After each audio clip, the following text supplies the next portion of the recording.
늦은 밤, 거실 탁자 위에는 서늘한 기운을 내뿜는 서류 한 장이 놓여 있습니다. 상속 재산 포기 각서. 붉은색 인주가 묻은 도장이 그 옆에 섬뜩하게 자리하고 있죠. 평생을 헌신하며 모신 시어머니가 스스로 요양원을 택하며 마지막으로 며느리에게 들이민 것은 따뜻한 손이 아니라 바로 이 차가운 각서였습니다. 가족 간의 재산 문제는 언제나 뇌관과 같습니다. 며느리라는 이유로 법적인 상속권조차 미리 포기하라는 이 강압적인 요구 앞에는 과연 어떤 은밀한 사정이 숨어 있었을까요?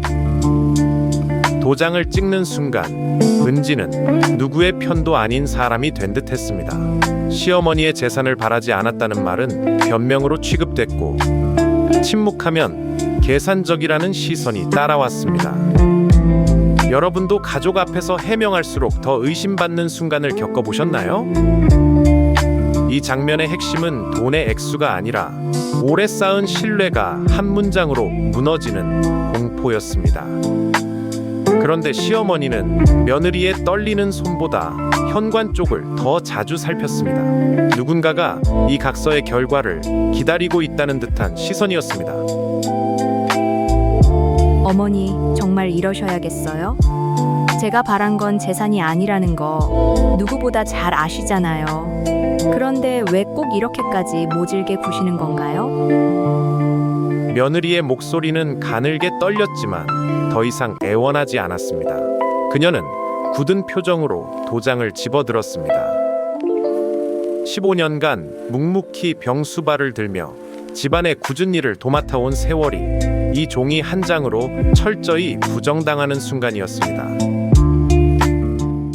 잔말 말고 찍어라. 내 돈 단 한 푼도 내 손에 들어가는 꼴은 못 보니까. 내가 아무리 착한 척 눈물을 짜내도 내 마음은 변하지 않아. 여보, 그냥 찍어. 어머니 고집 꺾을 수 없는 거 알잖아.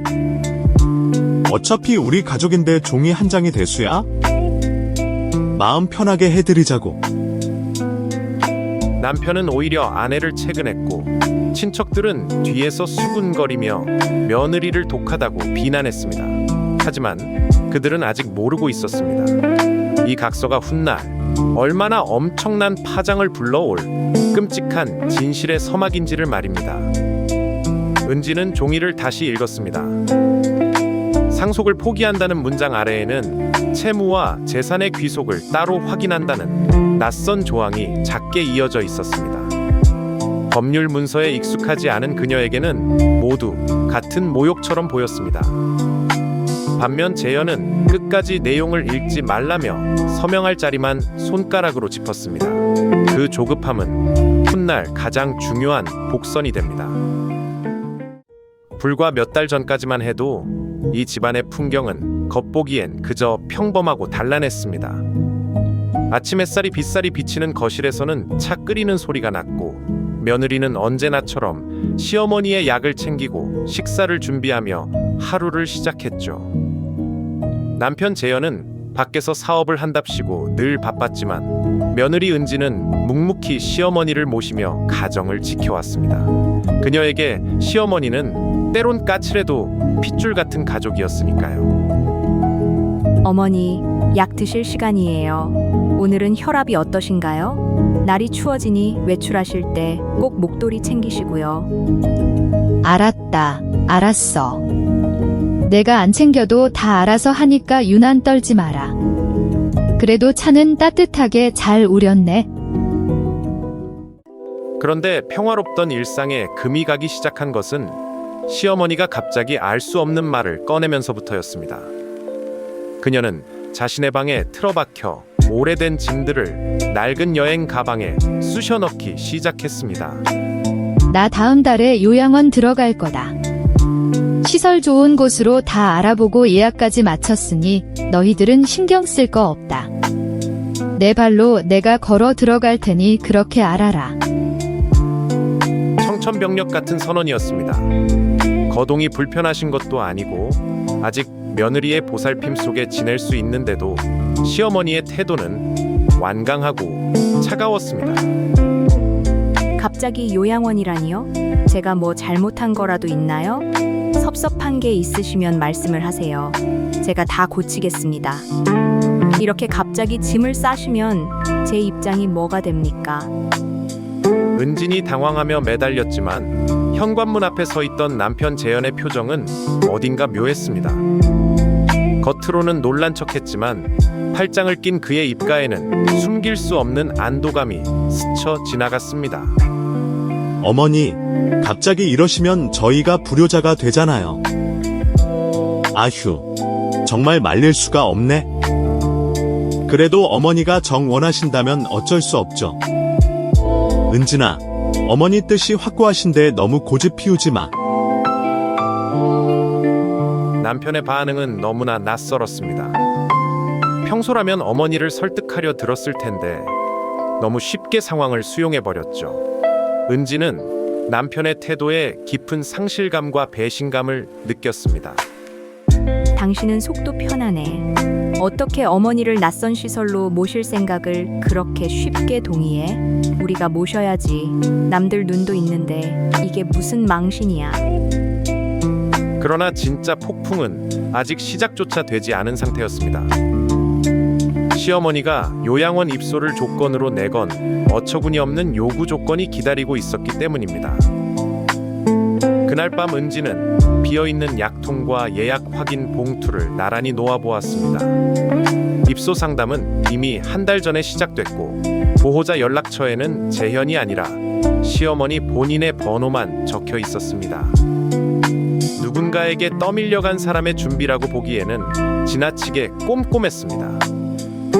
은지는 묻고 싶었지만 방문 안에서 종이를 넘기는 소리만 이어졌습니다. 며칠 뒤 짐을 다 싼 시어머니의 여행 가방이 현관문 앞에 덩그러니 놓였습니다. 거실에는 서늘한 정적이 감돌았고 겨울 햇살조차 그 차가운 분위기를 녹이지 못했죠. 은지는 체념한 듯 고개를 숙인 채 시어머니의 마지막 배웅을 준비하고 있었습니다.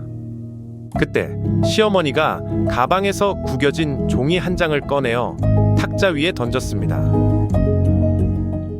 내가 요양원에 가는 대신 넌 여기 이 종이에 확실하게 도장을 찍어야겠다. 내 재산, 집, 땅, 통장 잔고 그 어떤 것에도 며느리인 내 몫은 단 한 푼도 없다는 걸 명시한 각서다. 주름진 손으로 내민 종이에는 붉은색 글씨로 포기라는 단어가 선명하게 적혀 있었습니다. 마치 은진이 그동안 재산을 노리고 자신을 간병해 왔다고 단정 짓는 듯한 지독한 모욕이었습니다. 내가 뒤에서 딴 마음 품고 있는 거 모를 줄 아냐? 내 아들 고생시켜서 번 돈 나 죽고 나면 홀랑 빼먹으려고 수작 부리는 거 뻔히 다 안다. 도장 찍어. 안 찍으면 나 한 발짝도 못 나간다. 어머니, 제가 15년을 모셨습니다. 단 한 번도 어머니 재산 탐낸 적 없어요. 어떻게 저를 그런 사람으로 매도하실 수 있습니까? 섭섭함을 넘어서 이건 너무 모욕적이에요. 은진의 눈에서 서운함의 눈물이 흘러내렸지만 시어머니는 눈썹 하나 까딱하지 않았습니다. 마치 오래전부터 이 순간만을 준비해온 사람처럼 냉정하고 완고했습니다. 믿었던 남편의 반응은 은진의 마음에 결정적인 쐐기를 박았습니다. 여보, 어머니 노여움 푸시게 그냥 찍자. 어차피 나중에 내 앞으로 상속되면 우리가 같이 쓸 돈이잖아. 지금 어머니 심기 건드려서 뭐 좋을 게 있다고 그래? 자, 여기 인감도장. 말리는 척 위선적인 목소리로 남편은 인주를 은진의 손에 쥐어주었습니다. 은진은 문득 이 모든 상황이 기묘하게 짜인 연극 같다는 위화감을 느꼈습니다.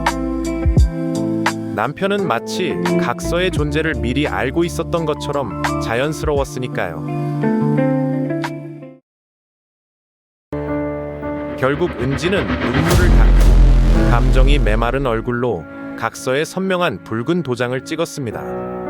쾅 하는 소리와 함께 그녀의 15년 시집살이도 가족이라는 환상도 산산조각 났습니다.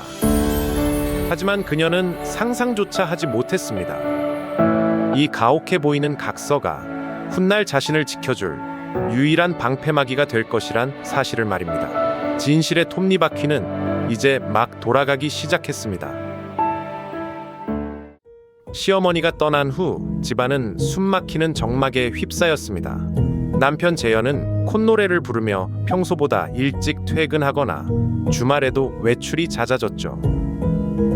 은지는 시어머니가 떠난 후에도 여전히 마음의 갈피를 잡지 못했습니다. 15년간 가족이라 믿었던 이들에게 철저히 버림받았다는 상실감은 그녀를 깊은 우울에 빠뜨렸습니다.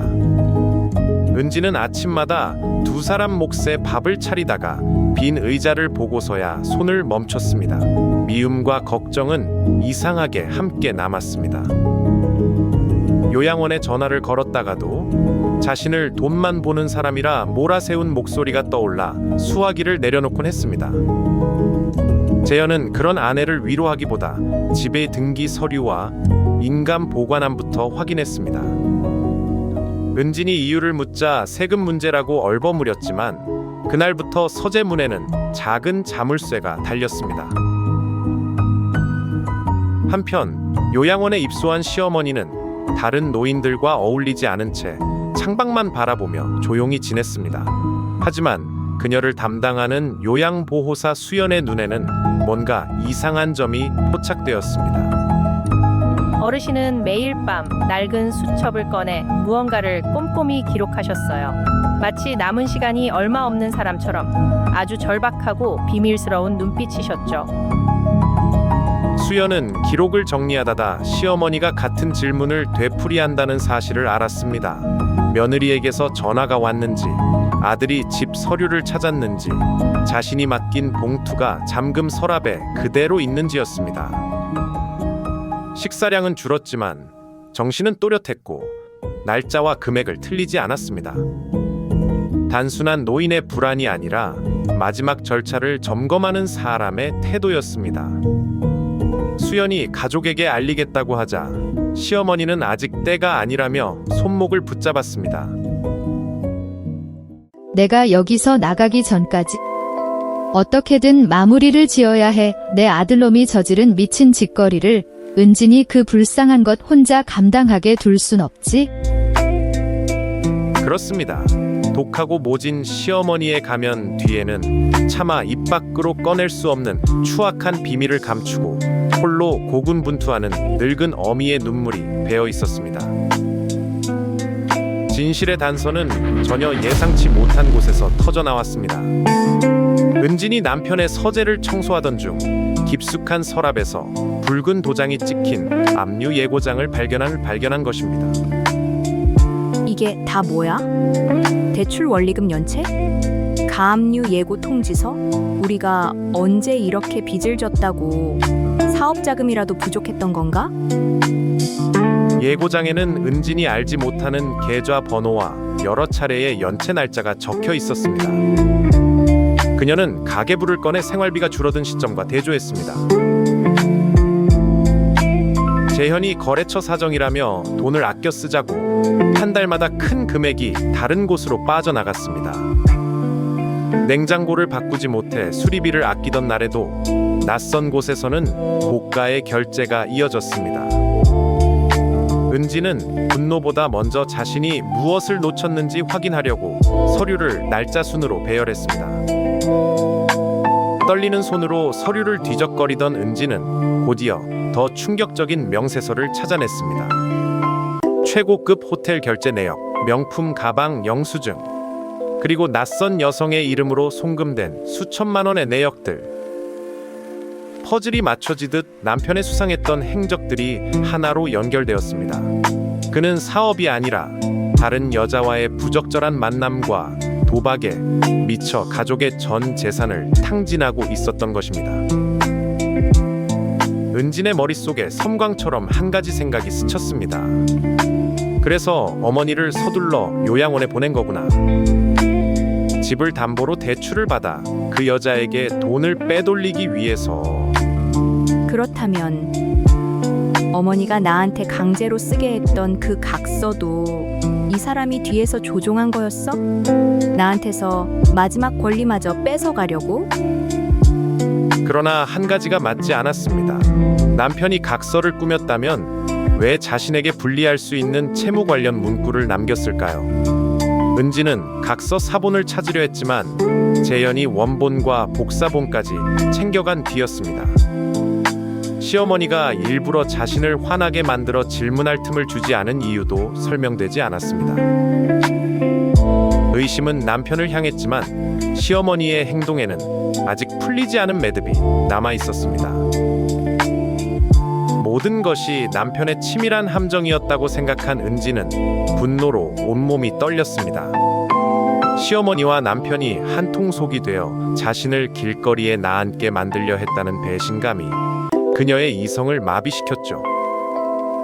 그날 밤 술에 취해 비틀거리며 들어온 남편을 향해 은지는 서류 뭉치를 집어 던졌습니다. 은지는 휴대전화 화면을 사진으로 남기고 원본 서류는 제자리에 돌려놓았습니다. 당장 따져 묻고 싶은 마음보다 증거가 사라질지 모른다는 두려움이 더 컸습니다. 친구에게도 말하지 못한 채 외장 저장 장치에 자료를 옮기고 자신 명의 계좌의 거래 내역을 따로 내려받았습니다. 평범한 주부였던 그녀가 처음으로 가족의 말보다 기록을 믿기로 한 밤이었습니다. 이 쓰레기 같은 자식, 밖에서 딴 살림 차리고 빚더미에 앉은 것도 모자라. 나한테 어머니 핑계로 각서까지 받아내? 사람 탈을 쓰고 어떻게 이럴 수가 있어. 무슨 소리를 하는 거야? 남자가 사업하다 보면 좀 융통할 수도 있는 거지. 그리고 각서는 어머니가 하자고 해서 한 건데 왜 나한테 난리야? 적반하장으로 소리를 지르며 변명하는 남편의 비열한 민낯. 은지는 그동안 속아 살아온 자신의 세월이 너무나 억울하고 비참했습니다. 부부의 날선 말다툼이 이어지는 사이 거실의 가족사진 액자가 바닥에 떨어졌습니다. 박살난 유리 파편은 15년간 지켜온 가정의 참혹한 최후를 보여주는 듯했죠. 이제 은진에게 남은 것은 이 지옥 같은 집구석을 탈출하는 것뿐이었습니다. 하지만 남편의 거액에 빚은 이혼 소송에서 그녀의 발목을 잡을 치명적인 족쇄가 될 위기였습니다. 두 사람의 언성이 높아지는 동안 액자가 떨어졌지만 은지는 더 큰 충돌을 피하려 방으로 물러났습니다. 깨진 액자를 치우며 가족사진 뒷면에서 오래된 메모 하나를 발견했습니다. 시어머니 글씨로 적힌 상담 예약 날짜와 수연의 연락처였습니다. 날짜는 각서를 쓰기 석 달 전이었습니다. 시어머니가 아들의 비밀을 최근에 안 것이 아니라 오래전부터 대비했다는 뜻일까요? 은지는 메모를 지갑 깊숙이 넣었습니다. 며칠 뒤 은지는 요양원으로부터 다급한 연락을 받았습니다. 시어머니가 급성 심근경색으로 쓰러져 대학병원 중환자실로 이송되었다는 청천벽력 같은 소식이었습니다. 비록 남편과 한통속이라 오해하며 원망했지만 15년을 모신 정 때문에 은지는 한달음에 병원으로 달려갔습니다. 병원으로 가는 동안 은지는 여러 번 차를 세워야 했습니다. 원망했던 사람이 위중하다는 소식 앞에서 감정은 단순하지 않았습니다. 그래도 약 봉투에 작은 글씨를 대신 읽어주고 밤마다 이불을 덮어주던 시어머니의 모습이 자꾸 떠올랐습니다. 가족이라는 관계는 서류 한 장으로 지워지지 않았고 바로 그 사실이 그녀를 더 아프게 했습니다. 산소 호흡기에 의지해 창백하게 누워있는 시어머니. 그 모습은 은진이 알던 꼬장꼬장하고 기세등등했던 호랑이 시어머니가 아니라 그저 앙상한 노인일 뿐이었습니다. 어머니, 어쩌다 이렇게 되신 거예요. 제가 미워도 당신 건강은 스스로 챙기셨어야죠.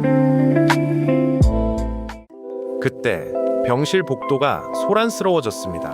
남편 재현이 어떤 젊고 화려한 여자와 함께 나타나 큰 목소리로 항의하고 있었던 것입니다. 어머니가 쓰러지셨는데 왜 나한테 연락을 안 해? 당신이 뭔데 우리 어머니 면회를 막아? 저 여자 당장 쫓아내. 뻔뻔하게도 부적절한 만남의 상대를 동행하고 나타나 오히려 은진을 내보내려 소란을 이어가는 남편. 병실 앞은 순식간에 어수선해졌습니다.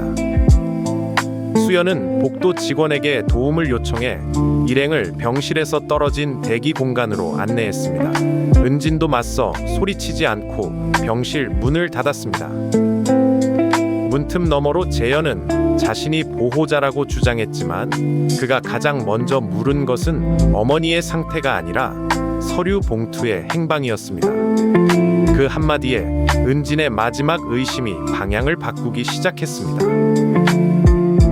하지만 은진이 나서기도 전에 남편의 앞을 단호히 막아선 사람은 다름 아닌 요양보호사 수연이었습니다. 그녀의 눈빛은 무섭도록 차가웠습니다. 여기서 소란 피우지 마세요. 어르신이 쓰러지시기 전에 만약 아드님이 병원에 나타나면 절대 곁에 두지 말고 이것부터 전하라고 신신당부하셨습니다. 수연이 가방에서 꺼내어 은진의 손에 쥐어준 것은 두툼한 서류 봉투와 작은 녹음기 하나였습니다. 남편 재현은 불길한 예감에 사색이 되었죠. 어르신은 처음부터 다 알고 계셨습니다. 아드님이 밖에서 무슨 짓을 하고 다니는지, 며느님 몰래 얼마나 엄청난 빚을 지고 있는지 말입니다. 은진의 손이 덜덜 떨렸습니다. 떨리는 손으로 녹음기의 재생 버튼을 누르자 병실 복도에 익숙한 음성이 흘러나왔습니다. 녹음 음성, 재현아. 넌 이제 내 아들이 아니다. 내가 은진이 눈에 피눈물 나게 하고 그 더러운 빚더미를 은진이에게까지 떠넘기려는 수작.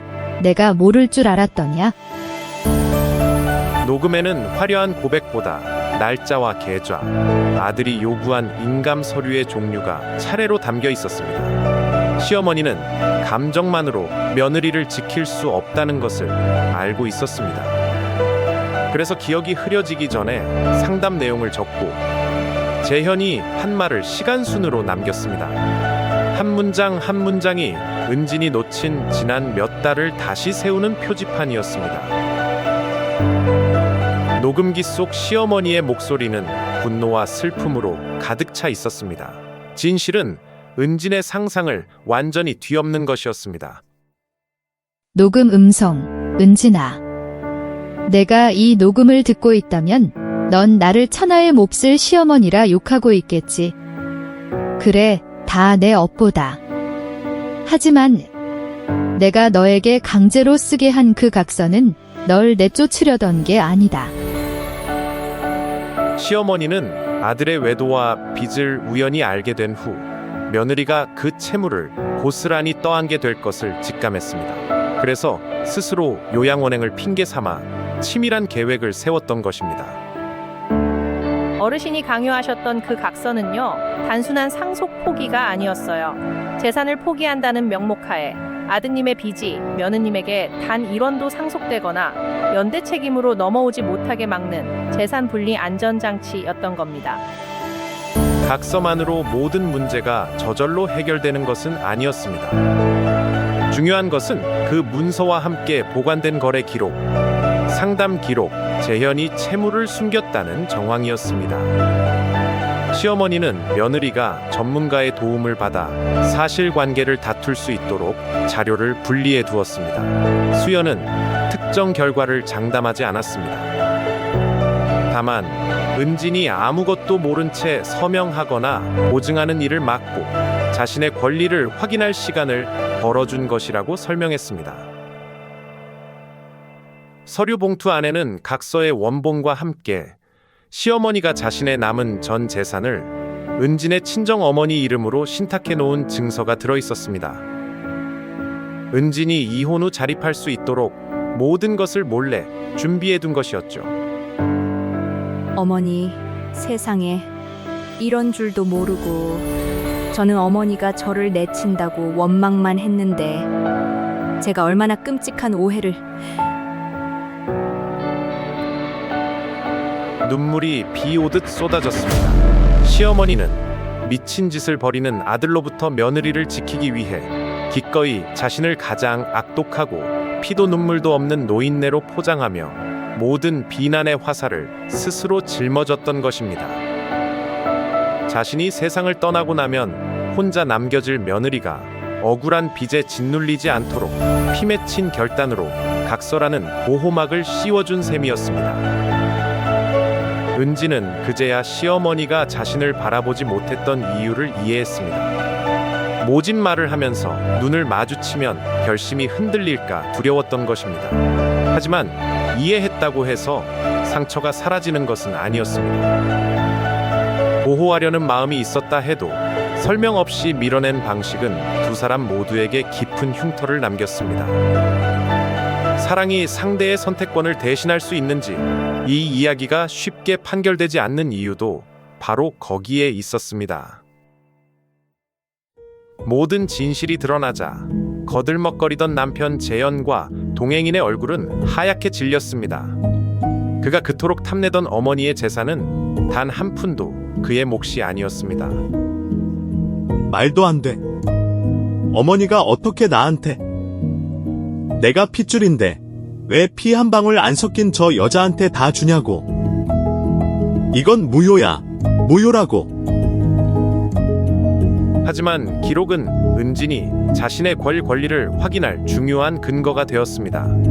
시어머니가 상담을 거쳐 정리해둔 서류들은 재현이 숨긴 채무와 재산 흐름을 밝히는 출발점이 되었습니다. 당신은 끝까지 어머니의 마음을 몰라. 당신이 지은 죄, 당신이 감당해. 이 각서가 당신의 탐욕을 증명하는 거니까. 은지는 다음 날 가족 관계와 재산 문제를 다루는 상담 창구를 찾아갔습니다.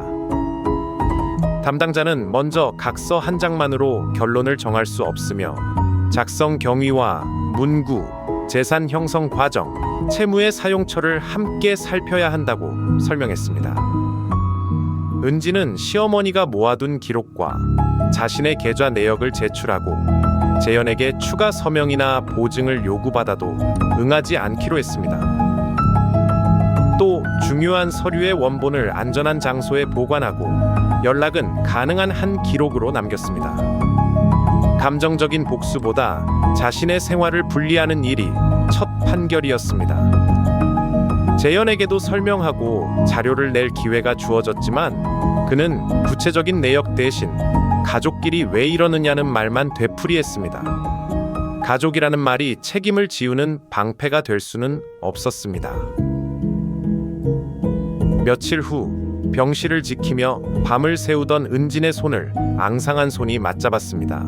기적적으로 의식을 회복한 시어머니였습니다.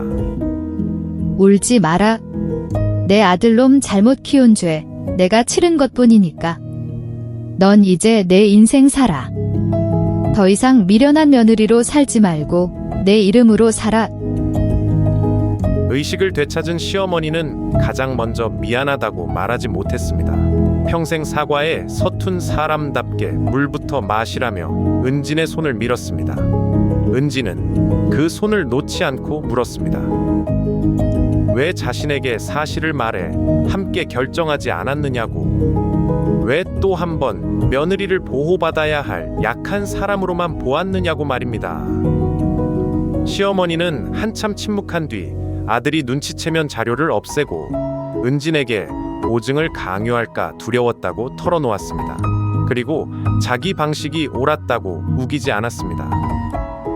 널 살리겠다는 생각에 내 마음을 물어볼 겨를도 없었다며 그 또한 자신의 잘못이라고 인정했습니다. 두 사람의 화해는 눈물 한 번으로 끝나지 않았습니다. 은지는 상처받은 말을 하나씩 꺼냈고 시어머니는 변명하지 않고 들었습니다. 진실은 오해를 풀었지만 관계를 회복한 것은 늦게라도 시작한 대화였습니다. 그날 이후 은지는 미련 없이 남편과 이혼했습니다. 각서와 관련 기록을 바탕으로 남편의 채무와 자신의 생활을 분리해 다툴 수 있었고 남편은 숨긴 채무에 대한 책임을 직접 감당하게 되었습니다. 친척들의 비난과 손가락질은 이제 오롯이 재현을 향했습니다. 그는 자신이 만든 결과와 뒤늦게 마주해야 했습니다. 이후의 절차는 드라마처럼 하루아침에 끝나지 않았습니다. 은지는 별거할 거처를 마련하고 생활비 계좌를 분리했습니다. 재현의 채무 가운데 가족 생활과 무관하게 사용된 부분이 무엇인지 자료로 다투었고, 자신의 동의 없이 이루어진 처분이 있는지도 확인했습니다. 시어머니의 문서는 판결을 대신하는 마법의 종이가 아니라 은진이 질문하고 방어할 출발점이 되었습니다. 재현은 숨겨둔 거래를 소명해야 했고, 관계를 회복하고 싶다면 먼저 책임을 인정하라는 요구를 받았습니다. 그러나 그는 끝내 남 탓을 멈추지 못했습니다. 은지는 이혼을 선택하되 상대의 몰락을 구경하는데 삶을 쓰지 않기로 했습니다. 자신 명의의 작은 집을 구하고 오래 쉬었던 일을 다시 시작했습니다. 친척들에게도 자극적인 사정을 낱낱이 설명하지 않았습니다. 다만 확인되지 않은 비난은 거두어 달라고 말하고 필요한 기록만 보여주었습니다. 한때 독하다는 말을 듣던 며느리는 이제 차갑기보다 단단한 사람이 되어 있었습니다. 시간이 흘러 따뜻한 봄날, 은지는 휠체어에 시어머니를 모시고 공원 산책을 나왔습니다. 비록 법적으로는 며느리와 시어머니의 관계가 끝났지만 두 사람의 인연은 그 어느 때보다 깊고 단단해져 있었습니다. 어머니, 벚꽃이 참 예쁘게 피었어요. 내년에도 후년에도 저랑 같이 꽃 구경 오셔야 해요. 아셨죠? 시어머니는 시설 생활을 계속하되 자신의 의사로 돌봄 계획을 다시 정했습니다. 은지는 죄책감 때문에 모든 간병을 혼자 떠안지 않고 수연과 역할을 나눴습니다. 정해진 날에 찾아가 함께 차를 마시고 병원 설명은 메모해 두 사람이 같이 확인했습니다. 누군가를 사랑한다는 이유로 한 사람이 전부 희생해야 한다는 오래된 규칙도 조금씩 바뀌었습니다.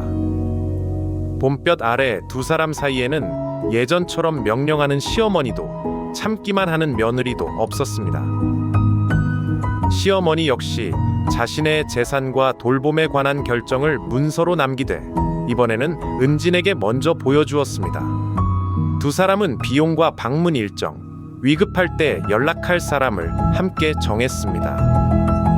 비밀스러운 희생 대신 확인 가능한 약속을 선택한 것이 두 사람에게 내려진 두 번째 판결이었습니다. 시어머니는 빙그레 미소로 화답했습니다. 피로 맺어진 가족보다 더 진한 연대감, 그들은 서로를 가장 차갑게 밀어냄으로써 역설적으로 서로의 인생을 가장 따뜻하게 구원해낸 것입니다.